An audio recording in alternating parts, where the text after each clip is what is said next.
started this evening. Thank you so much for being here tonight, and welcome to the third class in our Home Energy in Alaska series.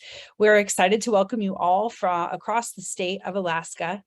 This is our third class out of 4, and we have one more upcoming seminar on the topics of solar PV for homeowners. My name is Mindy O'Neill. I'm the Executive Director of the Cold Climate Housing Research Center. And if you'd like to sign up for any of our classes, please visit our website at cchrc.org to learn more and sign up. First, I want to say thank you so much to our sponsors, GVEA, Alaska Housing Finance Corporation, Southeast Conference, and Solarize Fairbanks. Because of the generous support of our sponsors, all of our classes are provided free of charge. And when applicable, we offer CEU credits such as tonight. Special thanks to the teams who helped put the series together: Information Insights, NREL, the National Renewable Energy Lab, and Alaska Heat Smart. And just a few housekeeping items for this evening. First, our tonight's presentation is loaded with really great information. We'll have a midpoint break where questions can be answered on the heat pump section, and then there will be a time at the end of the session for more questions. We really want to value your time tonight and end on time. So if we do not get to your question, we will provide them to the speaker and he'll respond individually later. Just for Zoom etiquette, please do mute yourself and answer the polls that are coming up. They're really helpful and interactive for the series and for the class. And for CEU credits, for those who are taking this class for those credits, please stay engaged and make sure the Zoom name matches the name you registered with at, for the CEU. And that way we can get you your certificate through the state. For videos, I know we had a question about videos already. Videos, you're welcome to turn them on or off, but if there are any bandwidth issues, which we do not expect, we will request videos off. As I introduce our speaker for this evening, please participate in the entry poll that was just launched. So tonight, it's my pleasure to introduce Connor Dennehy.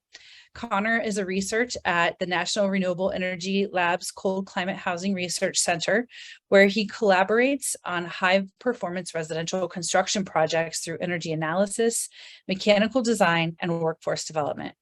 His research efforts focus on cold climate appropriate building technologies, especially HVAC technologies. And with that, Connor, take it away. Thanks, Mindy. Looks like we got most everybody participating in the poll so far. So it looks like we're getting pretty decent mix across the state. So I think we'll give everybody one last chance. Got a few people from Fairbanks, some Anchorage, Kenai, JUNEAU. So there you go. If you get a chance, feel free to answer the poll. And with that, we'll kind of dive right into this. So this is a class that's geared specifically towards introducing the concept of heat pumps for a realtor audience. And so we're going to go through kind of what is a heat pump, specifically looking at ductless mini splits or ductless heat pumps. We'll talk about what they are, how they're kind of new, they're kind of exciting, what's great about them, what's not so great about them, and figure out some best practices for implementing them in Alaska or similar climates. We'll talk a little bit about the relationship between energy efficiency and heat pumps. We'll mention the green addendum, and then we'll go over a few resources for home buyers. And as was mentioned, this presentation will be sent out to you at a later date. So there are hyperlinks throughout the presentation, and I'll mention them. So you will get a copy later that will allow you to access that link. So first off, what is a heat pump? So a heat pump is a space conditioning appliance. So it's an HVAC appliance, heating, ventilation, air conditioning is kind of the catch-all term for those sorts of things. And it uses energy from the air, from the ground, potentially from the water, and then through a compressor, it uses electricity to provide heat or cooling to the building. And so we've got a couple pictures here. On the left is what would be a typical ductless indoor mini split head. You're going to hear me use a few terms kind of interchangeably throughout the night, but A head would be what somebody calls the indoor unit. Ductless mini split, I'll explain a little bit more about that. But on the other picture on the right, we've got the outdoor unit. And essentially, the outdoor unit has the compressor, and the compressor is what's driving all of the heat pump action and allows it to extract what limited heat there is in Alaska in the winter, and there is heat in that really cold air, and then utilize the beneficial thermodynamic processes with refrigerant, and then generates heat and puts it into your house or building. And so heat pumps are already used in quite a few households, especially depending on where you are in the country. I'm originally from Georgia. Heat pumps are very, very common. As technologies progress past 5-10 years, they've really kind of branched out into further and further places, colder and colder climates. And so this can be a good thing or a bad thing. You know, with new legislation that's come out, heat pumps are getting to be a really hot topic. People are excited about them. They're interested in them. Some people who are aware of heat pumps, maybe their experience was with them about 20 years ago, maybe they don't think about them as favorably. So it's an interesting relationship to figure out how people are biased towards what is a heat pump, what do they already know about it. So as you begin to interact with people who are looking at homes and they find them there can be some bias that they're bringing to this situation. And so with that, in the state, heat pumps are mainly effective depending where you're at. So they depend on what your house is like, so the energy performance of your house. What is your climate like? So where are you located? Are you in JUNEAU? Are you in Anchorage? Are you in Fairbanks? Anywhere in between or up above? And then what is your electric rate like? So if you've got all three of those things in your favor, a heat pump is going to work out great for you. If you've got a great performing house and you've got a quality heat pump, but you're in a place with an expensive electric rate, maybe it only works out in certain scenarios. If you're somewhere like JUNEAU that's got relatively inexpensive hydropower, got a good house, good heat pump, all of these things kind of interact together to be beneficial for you. And so if somebody says this is a renewable energy appliance, it only applies if whatever is powering the electricity is powered by renewable energy. You can put a heat pump at the end of a different power source and the air is renewable as long as it's warm, but the power source that generates the electricity that goes there is not renewable. So you got to be a little bit careful with how people are kind of framing this, because people tend to get pretty excited about this technology and like, hey, it's great. It's a totally renewable appliance. And it can be true. It just depends on the case. And so I kind of mentioned a little bit when we saw the indoor and outdoor photos, but how does a heat pump work? If you're familiar with a refrigerator, most people are, that is a self-contained heat pump. So the refrigerator is extracting heat from the box and that's rejecting the heat into your house. And so if you can imagine that concept kind of flipped in reverse, it's extracting heat from the outdoors, and for a heating scenario, it's rejecting that heat into your house. And so how that works is there's a fluid in some copper piping, and so that fluid is a refrigerant, and it's got some beneficial thermodynamic properties. So basically it's got a really, really low boiling point. So it can interact we can get energy from it at really low temperatures. And so with that in mind, the refrigerant moves around this coil through the compressor. We can get energy out of that.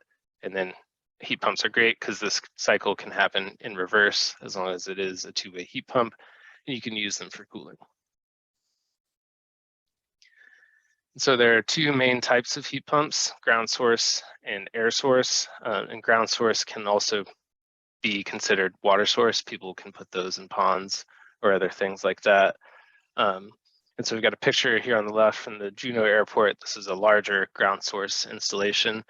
And ground source heat pumps are great, especially in colder climates, because they're a little bit more resilient to the air temperature. Air source heat pumps, there's a limit to where technology has gone at this point, and there's a cutoff to where you can't use it anymore. So if you're in a place like Fairbanks or somewhere colder, it's not something that's going to get you through 100% of your winter heating season.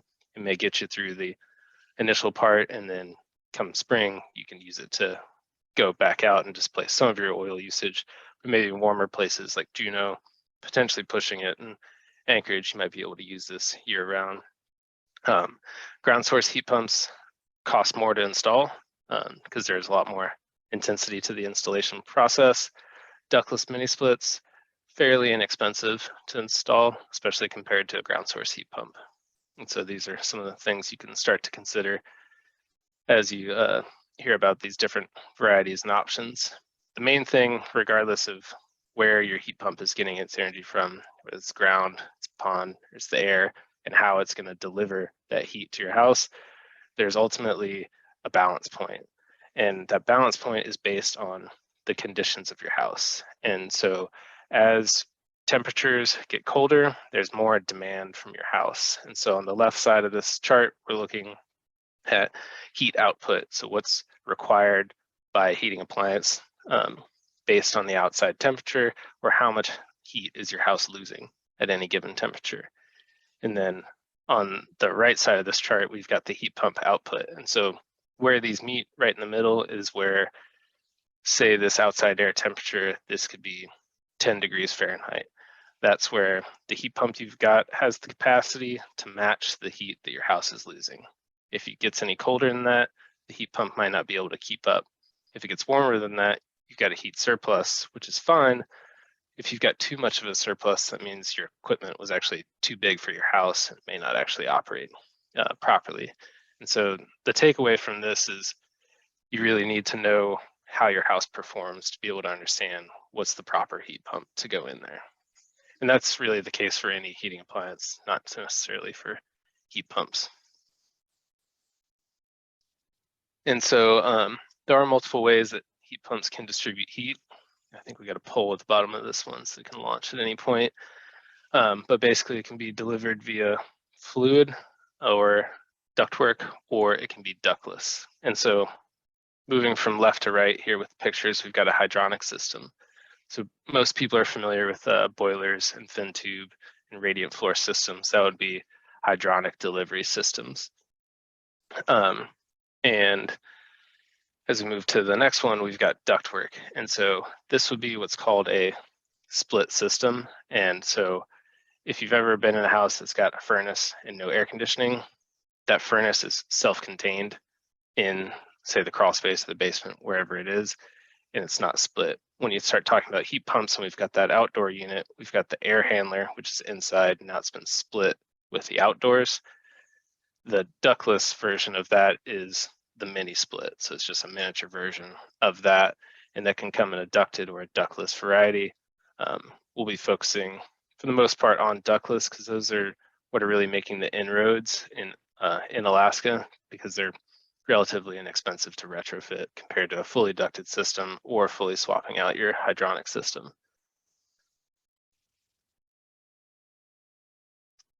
All right, so kind of continuing on with the ductless, which is going to be our focus. So we've got our outdoor unit, which is this main one here. There's multiple brands, kind of depends on where you're at in the state and what your installers are using is going to be more common.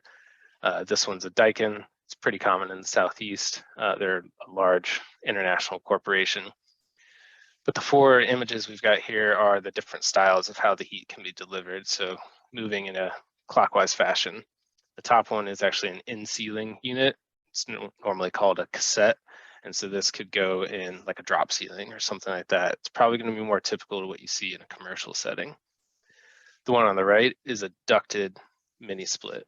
And so this gets kind of confusing with the terminology for people, especially when we start using them interchangeably. If you've ever talked to somebody and said, hey, what kind of heating system do you have in your house? And they're like, I've got a furnace. And you walk into their garage and they've got a boiler. This is where we're starting to run into the same scenario here.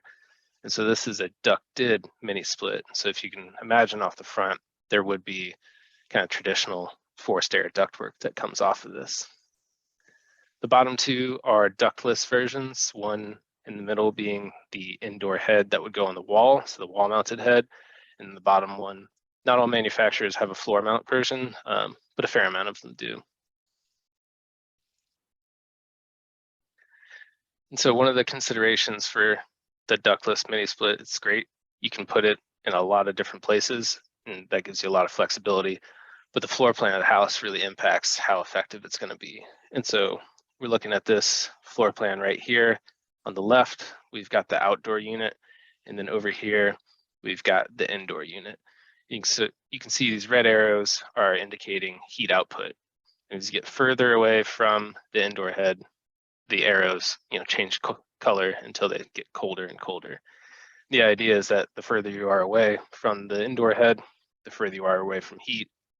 And then if you've got a floor plan that has lots of hallways or turns or doors and things like that, it makes it harder for that heat to get distributed throughout the house. So it's not dissimilar from anybody who's got a little Toyo stove, anything that's kind of a point source heater. The floor plan kind of limits it. That's the benefit of a fully ducted system, is you can take air from anywhere, you can put air anywhere, but they're more intense, they're more expensive. The way you can get around this with mini splits is you can have multiple heads or you can have multiple systems. The thing to know about multiple heads, slightly reduces the efficiency, obviously increases the cost. If you have multiple systems, it's the maximum efficiency, that definitely increases the cost. But this one, we've got just the one on this bottom right corner. This could easily have one over here and maybe one in each bedroom. That tends to be how people try to solve that problem. And so thinking about the efficiency of heat pump, because that's a big question, especially if they've got some familiarity. They're like, electric heat, how is this going to make any sense for me? And so to think about heat pumps in a context that makes sense, we tend to talk about them with their coefficient of performance, or COP. And that's kind of a universal term that can be applied to a heat pump regardless of where it's getting its heat from or how it's delivering.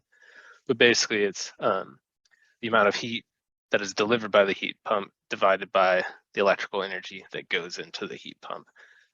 And that ratio kind of depends on where you live. So we talked about how much, or that'll be the cost of the COP. I'll get into that in the next slide.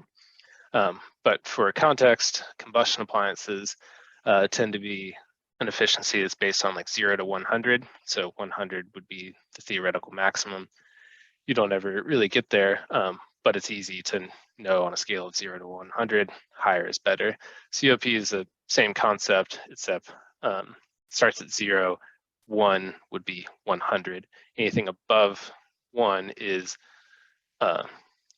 more efficient than a combustion appliance, and you can get up to like a 3 COP with heat pumps, but just the takeaway for that is the higher the better, but it's on a different scale than what you might be used to seeing with gas appliances.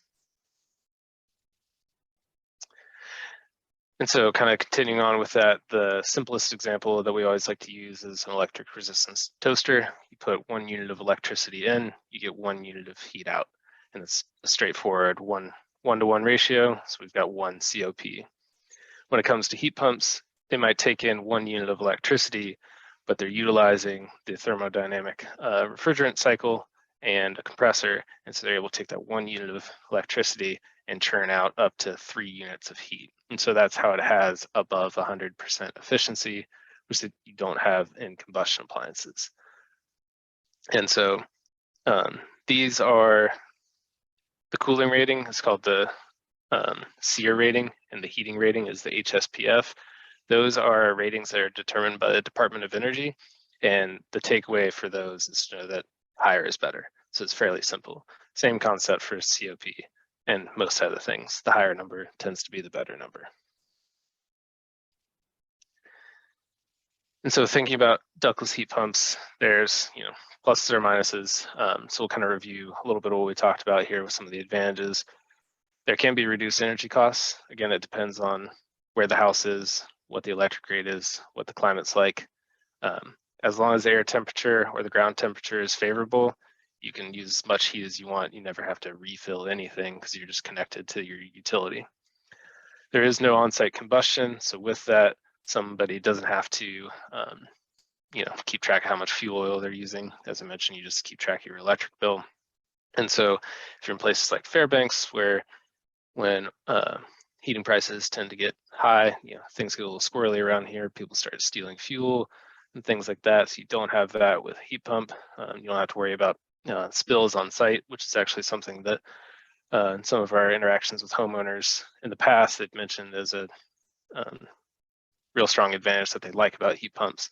The systems, especially a ductless system, is relatively low maintenance. There's just a filter in the indoor head. Once it gets installed, there's really not that much that the homeowner does to it.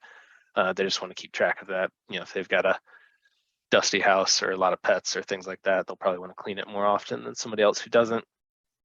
Ductless heat pumps, and all heat pumps, not all heat pumps, but all two-way heat pumps can provide cooling, which is a benefit.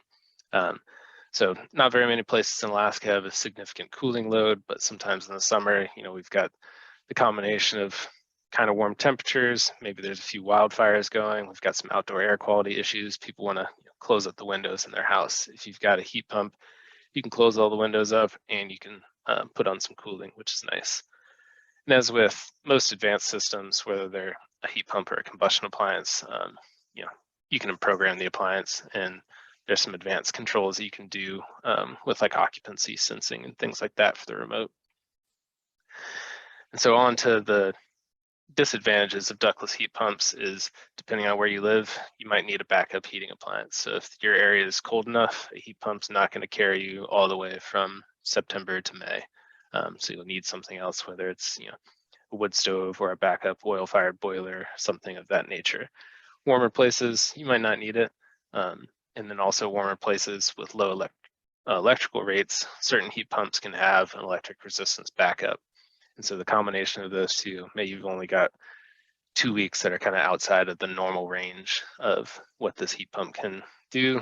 So the electric resistance can get you through that. But with that in mind of when that range kicks in, is that cutoff temperature is pretty important. So if you live somewhere that's below what the manufacturer recommends the heat pump will deliver, then that's not really a good combination for you.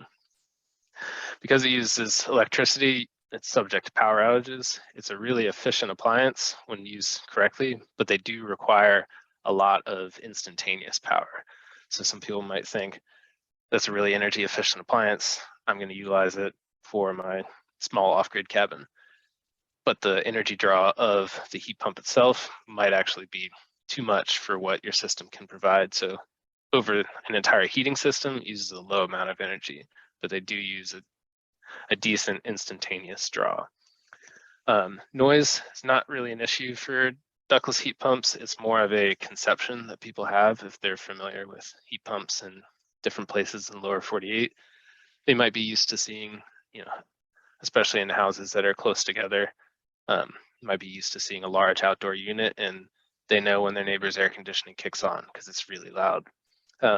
So that's a disadvantage in that it's a perception, because the technology has really progressed as the ductless mini splits have gotten better, more efficient at colder temperatures. They've also gotten a lot quieter. So it kind of depends on the unit you get for that one. And then because they are a relatively new thing and there is some nuance to them, there's definitely a learning curve for new homeowners when they get them. Some people don't understand that they'll have to keep track of the weather. Maybe they can't use it in January, things like that. So there are some needs. There is a need to educate the general population on ductless heat pumps. All right, so I think with that, we'll take a few minute break. I think we might have already launched the poll on whether you learned something about heat pumps or not. So you can think about whether you learned another thing in the meantime. But I think we'll give it just a couple of minutes. Looks like we got 3 minutes to 6 o'clock. So we'll give everybody a second to grab some water or anything like that, and then we'll push on to the second half and keep everybody on time.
All right, so as we get ready to start the second half of our class, looks like everybody is pretty okay with this time frame for this type of class, and the virtual format is okay.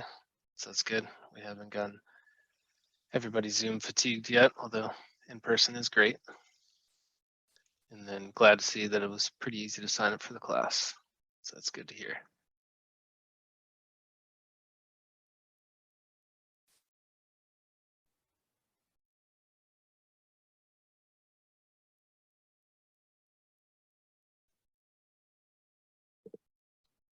Connor, do you want to do a few quick questions before you start up again, or do you want to wait till the end? Oh yeah, I should have checked the chat in the meantime. Okay, I will. I think some of them were sent directly to me. Okay, so it looks like we got a question about if the refrigerant in heat pumps, share this so everybody can see them. Starting off with this one. Is the refrigerant similar to what you see in other appliances? And the answer is yes and no. So if you've looked at your refrigerator, which we're going to continue as an analogy, you might see it's R134A, which is the same type of refrigerant that's actually used in automotive industry. It's a different type of refrigerant than what you'll find in residential applications. What you'll find in residential is R410A. You'll still find older systems, which is R22. And then recently, the United States has kind of changed its policy to get on board with what the rest of the world is moving towards, which is different style of refrigerants that reduce the global warming potential. So you're going to see a big shift in the current refrigerant. And right now, it kind of depends on which manufacturer takes the biggest piece of the market. Is going to become the overriding refrigerant.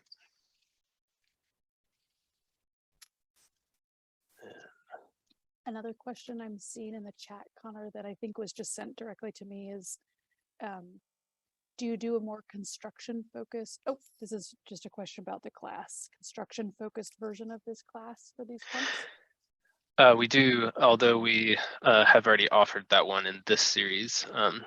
So we had the last version of this was basically an extended version of this type of class where we did focus a little bit more on kind of the practical aspects of it. And so we do offer that, I don't know, once every few months, maybe a quarter, 6 months. So just keep your eye out or go to our website. We definitely have more construction related resources related to this. Now it looks like we got a last question about will I be covering propane heat pumps? So no, I won't be focusing on that. I will mention that heat pumps do come in a dual fuel variety. So for somebody who is maybe in a slightly suboptimal location, they can get through most of the season with a heat pump, but maybe there's some periods where the heat pump just can't cover it. You can either have a system that is one hybrid unit, or you can have two systems that are paired together. Basically, you flip over to the combustion appliance, you operate that at the temperatures that are useful for that, and then once temperatures are optimal again, you switch back to heat pump mode. That's not something you'll find in the ductless variety, though. One more question for you in my chat here, Connor, is would either of the heat pumps be offered at a lower price for realtors in any circumstances? I guess it depends on, are you friends with any installers? So it is very location specific. You know, a cost of a heat pump installed in Fairbanks is going to be different than one installed in JUNEAU. And then it also kind of depends on like the market penetration of them. So they're still relatively new.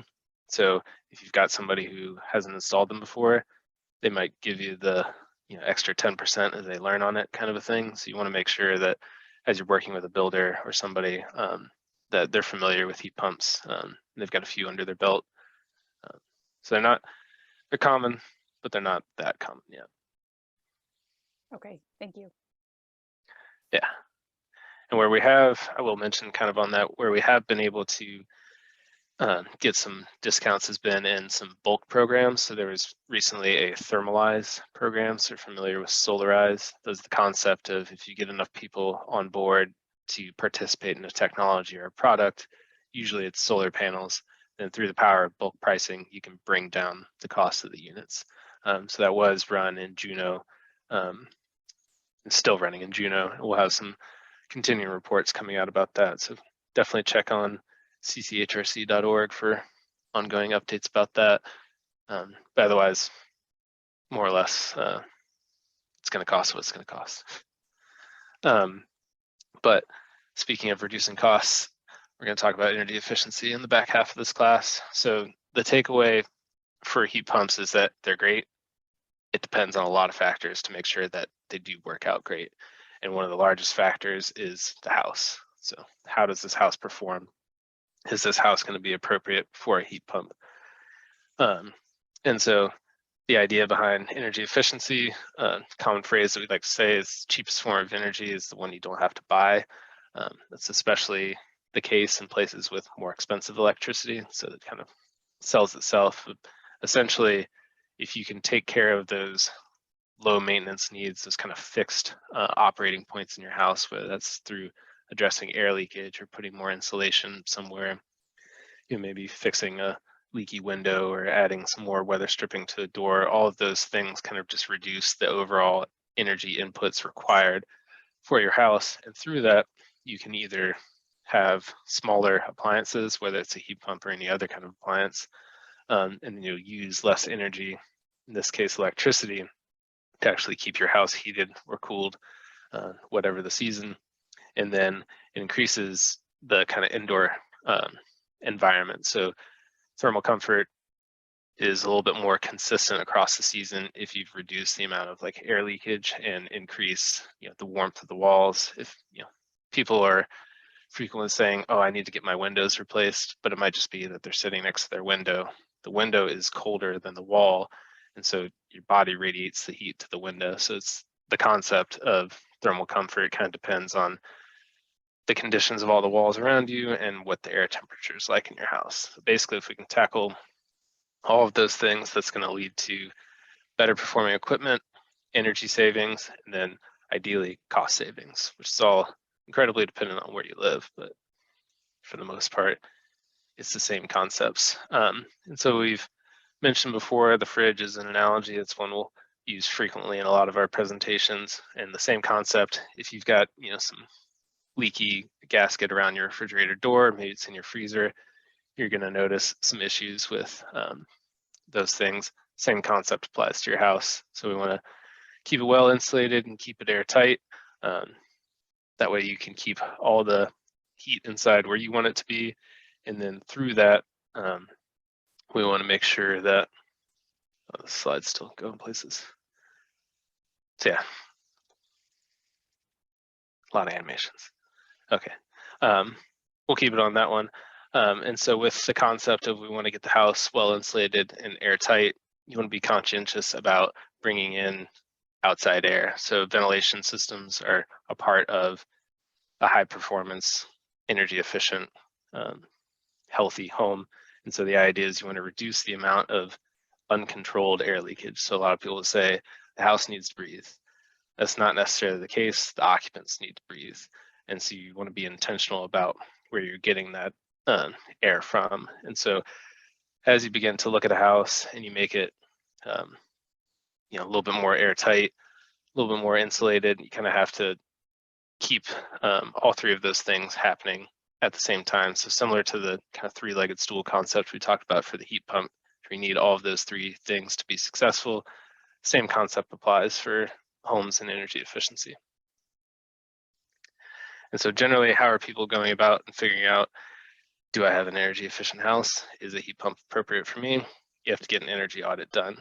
For the most part, people keep an eye on their bills and they kind of understand, maybe they know what their neighbors are doing, or maybe they know, I'm moving to Anchorage, rates aren't so bad. I'm moving to Fairbanks, I hear everything's expensive there. So people have a loose concept of those things, but until you get an energy audit done specifically on the house, then it's a bit of a guessing game as to what's actually occurring. And so ideally, as a realtor, you've got a relationship with somebody who's familiar with or performs energy audits. And the idea is that kind of like a home inspector, they're going in there and they're looking at all of the pieces of the home, how they interact. They're going to get in the attic, they're going to get in the crawl space, basement, all of that. They're going to take all that information, they're going to put it into an energy model. In Alaska, ACWARM, or AK-WARM, is kind of the energy modeling convention that people are very familiar with, and that's thanks to the work from the Alaska Housing Finance Corporation. They've developed their star rating system, which most everyone's familiar with, and that's a great way of kind of normalizing a home's energy use all across the state. You know, similar to knowing a miles per gallon equivalent to a car. When people hear 2-star, they know, maybe that's not that efficient of a home. When they hear 5-star, 5-star plus, they're thinking, all right, that's a good performing home. That's you know, something I can afford to live in for 10 years and afford those utility bills.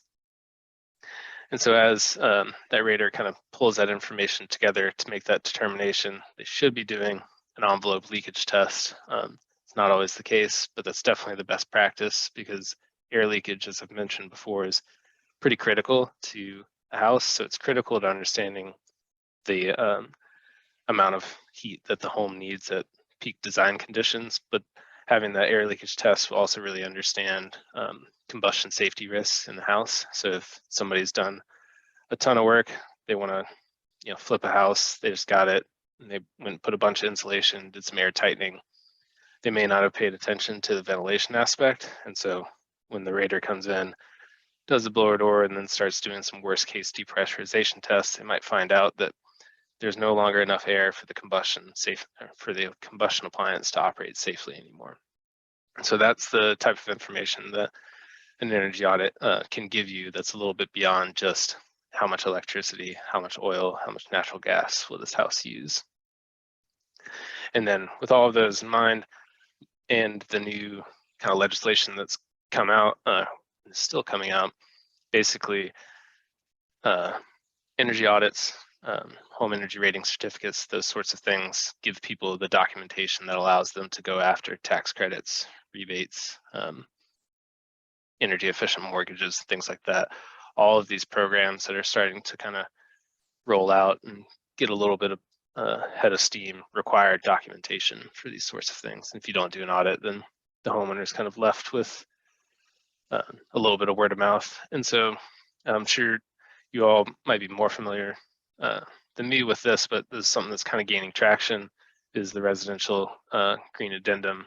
Is kind of a way to allow people to take credit, so to speak, for the efforts that have gone into their home to make it more energy efficient. It's been a long time kind of complaint, is that you know, a homeowner who's living in their house is going to realize the benefits of the upgrades they've made to their house, but then when it comes time to sell it, there may be no way for them to kind of recoup on their investment when it goes to putting it on the market, because there's not a really good way to find comps or compare that to anything else. And so there's been a bit of a push in the industry to kind of prioritize energy efficiency upgrades that have been made to homes and kind of normalize them and allow people to take credit for the great work that they've done renovating their bathroom or their kitchen, as well as energy efficiency upgrades that have been made.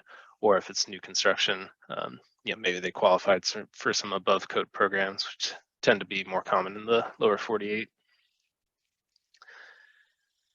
And so what is the green addendum? That's kind of what I went over as I was looking there, but basically it's the idea to standardize everything that we've been talking about. And the idea is the construction industry is pretty disparate. There's a lot of people doing a lot of different things that never interact with each other. You know, realtors, builders, homeowners, there's a lot of people that we've got to bring together and get everybody speaking the same language. And that's kind of the idea behind the green addendum, is to just normalize and standardize these features that people are getting into their homes.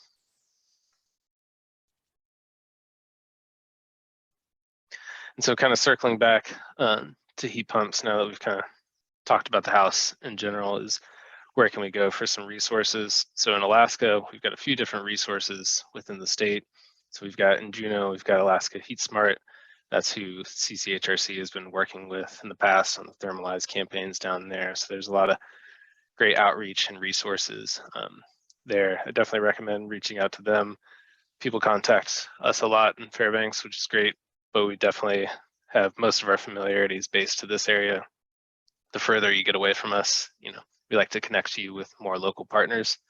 So aka HeatSmart would be one of them.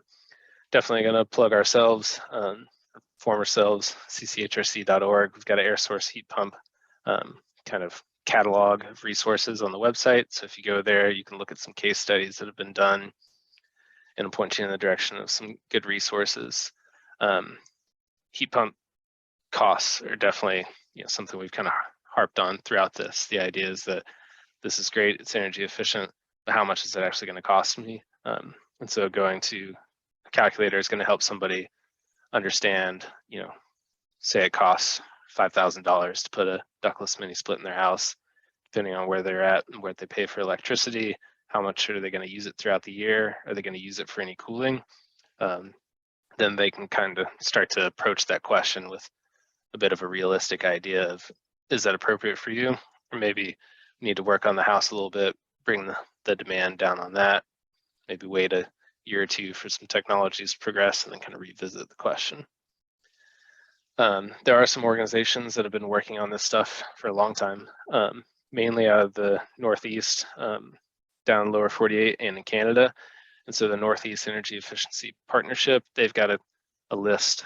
They've been working with manufacturers for several years to where they've kind of developed a cold climate list. And so the manufacturer has to make a unit that hits a few different performance standards to qualify for their cold climate list. Cold climate's a little bit of a relative term depending on where you are in the country. So you can still go onto this list and find something that's not going to work in Alaska. So you do have to keep in mind of where you are and what your climate's like, but it is a good starting point to familiarize yourself with the type of manufacturers that are out there. And then likewise, National Resources Canada has put out a pretty in-depth toolkit for air source heat pump sizing and selection. So if you kind of take that and pair it with the NEEP manufacturers list, you can have a really, really good idea of what your house is like, what's available to you, and what you can go get. And then throughout the state, we've got a couple of different partners that offer CEUs besides us for other heat pump classes. So we definitely want to recommend them. And then a lot of homeowners and people tend to ask us, I've heard about all this new legislation. Where do I keep track of it? How do I find out about it? And so the Desire database is a good place. It's kind of a clearinghouse for energy efficiency rebates and tax credits for the entire country. But you can go there, you can click on Alaska, and you can see what's available. And then talking about energy efficiency resources, a couple of these are repeats. But ideally, if somebody lives in a municipality, they should go to their municipality and check out the building code.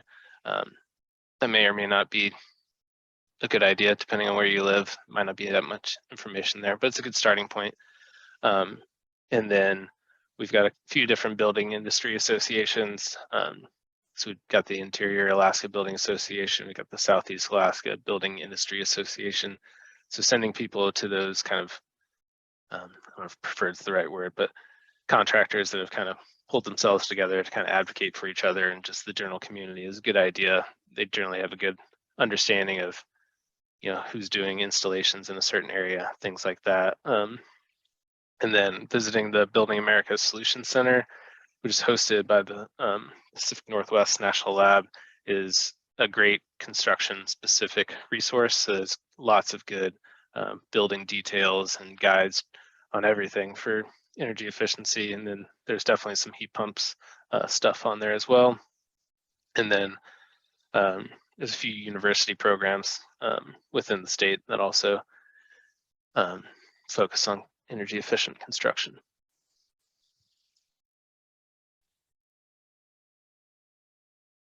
So do want to highlight a couple of different financing programs and incentives. So being realtors, you operate across the existing and new construction spectrum.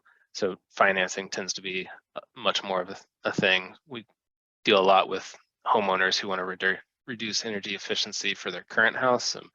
More often than not, it's, what are you looking to put into it and what are you looking to get out of it? But with financing, definitely changes the math. So here's a few resources we have. I definitely won't pretend to be an expert on real estate financing. Heat pump questions, energy efficiency questions, feel free to ask me that, but I will leave this to y'all. And then Alaska Heat Smart does have a heat pump loan program. As long as there's funding available, they will.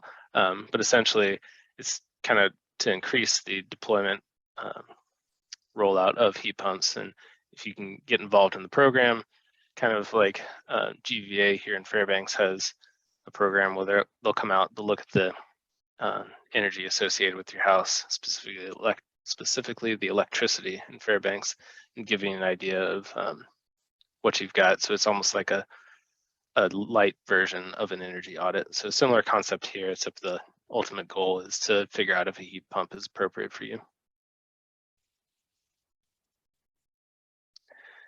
And then we'll mention the JUNEAU Carbon Offset Fund. And so this is an interesting concept to where they're trying basically just increase the awareness, information, and just understanding of heat pumps and how they relate to electricity. Where does the fuel come from for electricity? And then can we kind of pool all the resources together and bring that out for people who maybe aren't going to be you know, the early adopters of that technology because maybe they don't have the means, they don't have the means to upgrade their home to get them ready for the heat pump. So it's kind of just tackling all of those things in one program, which is pretty cool. All right, so we're doing good on time. We got about 10 minutes left. So just a reminder that if you signed up for CEUs, it will be sent to you, like I mentioned at the beginning, but make sure your name on this Zoom meeting matches the name you would like to see in your certificate. That's always helpful. And then feel free to reach out in the near future if you haven't gotten it yet, and then make sure to check your spam folder just in case. Looks like we got a few minutes for some questions, so I'll check the chat here. Feel free to put anything in there. If a question comes to you in the near future, definitely feel free to reach out and send. My name is the second one on this list, so it's Connor Dennehy at nrel.gov. Feel free to send me any questions that may come up. And then looks like somebody has asked if we can get this list after class.